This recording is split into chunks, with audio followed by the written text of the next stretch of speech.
Pourquoi certaines personnes sont-elles dans la culpabilité en permanence? Commençons par être positif.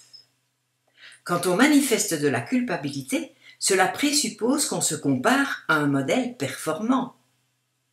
Exemple, si vos parents vous ont donné comme modèle le sens du devoir et l'obligation de travailler du mieux qu'on peut, vous vous sentirez coupable en restant au lit le matin sous prétexte d'un petit malaise. Donc, avoir de la culpabilité devient plutôt une référence de bonne éducation alors.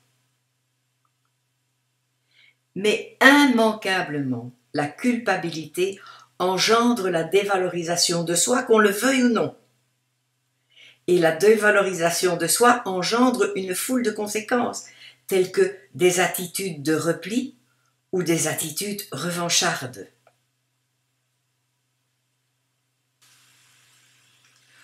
Pour comprendre, remontons à l'origine de la prise de conscience du soi.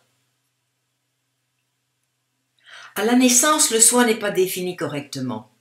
Le bébé ne sait pas que les petites mains qui s'agitent devant lui sont les siennes. Il ne sait pas non plus que le sein qu'il tète est celui de sa mère. Pour lui, sa mère et lui ne font qu'une seule et même personne. La différenciation des deux identités ne se fera que vers l'âge de 2 ans. À partir de cette différenciation, l'enfant va se centrer sur lui-même, manifester une personnalité autocentrique, c'est-à-dire qu'il va se croire le centre de l'univers et que c'est lui qui fait tourner le monde. Exemple, l'enfant de 3 ans constate que le soleil se lève quand lui se lève et qu'il se couche quand lui va au lit. Alors il se dit, c'est moi qui fais lever et coucher le soleil. Plus que cela, quand l'enfant roule en voiture, il dit « Le soleil me suit, donc c'est moi qui provoque les choses. »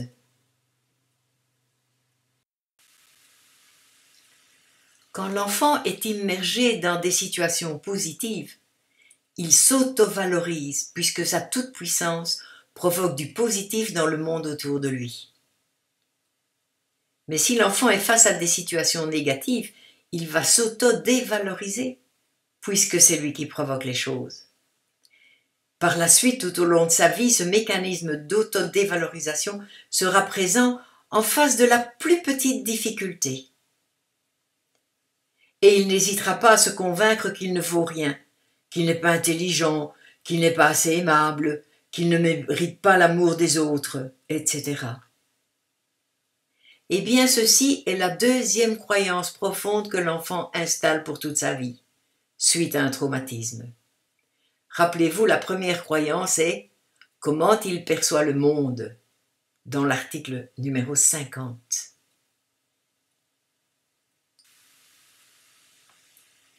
Ce mécanisme aberrant de dévalorisation est très évident dans le cas d'abus sexuels d'enfants. Comme celui-ci est autocentrique, il croit évidemment que c'est lui qui a provoqué l'abus, d'où il va manifester de la culpabilité et en conséquence il n'en parlera à personne. Ou plus encore, il va enfouir ce souvenir dans les profondeurs de son inconscient.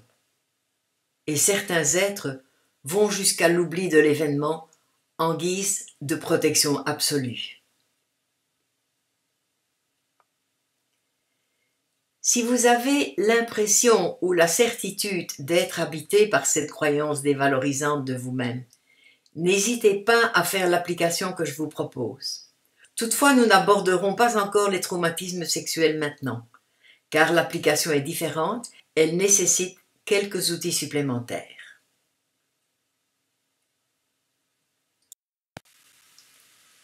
En quoi consiste l'application que je vous propose? Eh bien, vous serez l'acteur et le spectateur du travail que nous allons faire ensemble. Je vais vous guider pas à pas et vous aurez le loisir d'aménager mes paroles à votre convenance.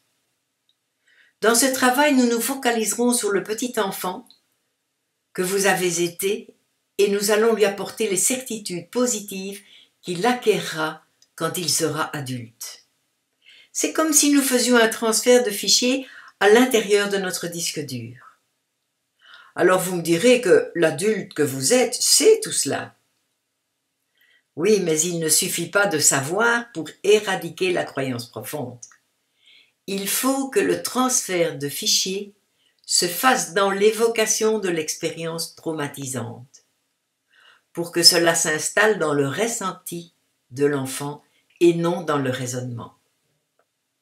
C'est ce transfert de fichiers qui va provoquer la résilience, comme l'explique si bien Boris Cyrulnik, c'est-à-dire permettre de retrouver la forme initiale avant le traumatisme. Si vous êtes partant, vous connaissez maintenant le processus pour avoir accès au podcast de 4,95 €. Alors, rendez-vous de l'autre côté.